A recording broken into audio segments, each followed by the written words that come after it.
Bismillahirrahmanirrahim. Assalamualaikum warahmatullahi wabarakatuh. Alhamdulillah wa syukurillah wassalatu wassalamu ala rasulillah. Asyhadu an la ilaha illallah wa la syarikalah. Asyhadu anna Muhammadan abduhu wa rasuluhu amma ba'du. Anak-anak Bapak kelas 5 yang Bapak sayangi, alhamdulillah pada hari ini kita kembali belajar PAI. Salawat dan salam kepada Nabi kita Muhammad sallallahu alaihi wasallam.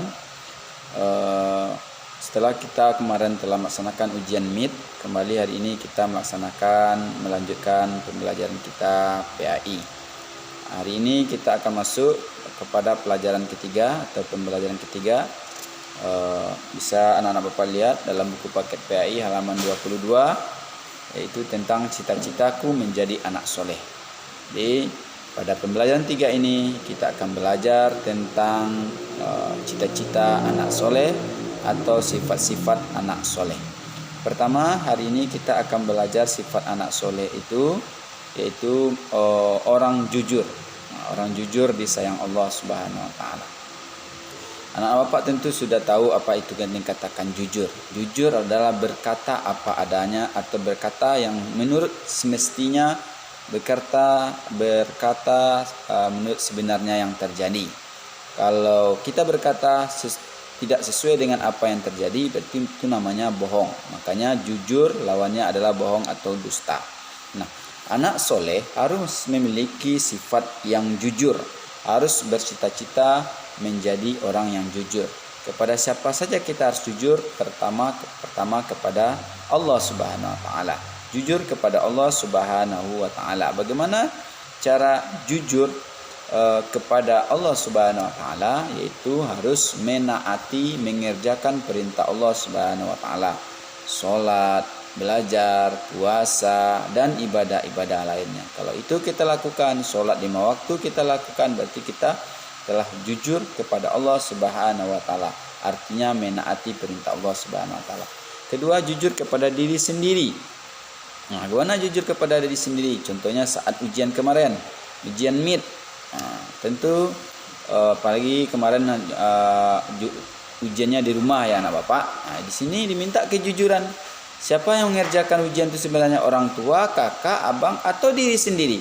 Kalau diri sendiri yang mengerjakan ujian, berarti jujur kepada diri sendiri. Tapi kalau orang tua, kakak, atau ditolong orang lain, atau contoh punya teman, atau di sekolah mencontek punya teman, itu namanya tidak jujur pada diri sendiri.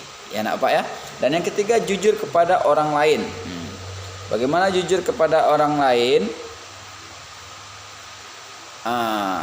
Seorang siswa, ini dalam buku, seorang siswa berjanji kepada ibu gurunya akan menyerahkan tugas PR pada hari ini dan tanggal tertentu. Bila siswa tersebut memenuhi janjinya, maka gurunya akan senang memberikan pujian.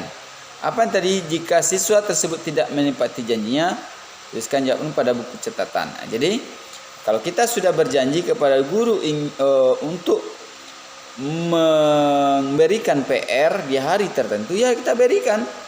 Tapi kalau tidak kita berikan sesuai janji kita, itu namanya tidak jujur kepada guru, kepada orang lain, dan juga termasuk kepada diri sendiri. Atau kita berjanji sama teman akan main bareng, atau pergi sholat sama-sama, atau pergi ke sekolah sama-sama, tahu-tahu kita pergi duluan, atau kita tidak tunggu teman kita, berarti kita tidak jujur kepada orang lain. Kita telah membohongi orang lain. Jadi tidak boleh membohongi teman, membohongi guru, membohongi orang tua. Dibilang pergi belajar ke sekolah, tahu-tahu tidak datang ke sekolah, hanya main-main di jalan atau cabut istilahnya kan. Tapi anak-anak Pak SD nggak ada cabut-cabut ya.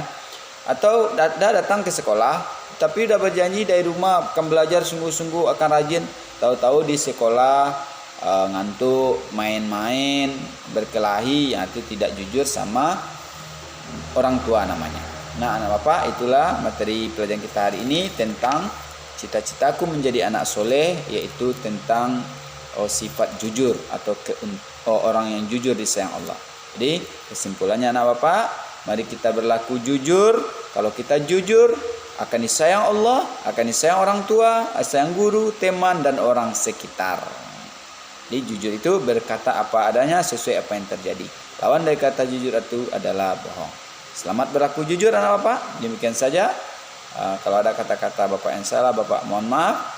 Bapak akhiri dengan doa. Subhanakallahumma bihamdika asyhadu an la ilaha illa anta astaghfiruka wa atubu ilaik. Walhamdulillahirabbil alamin.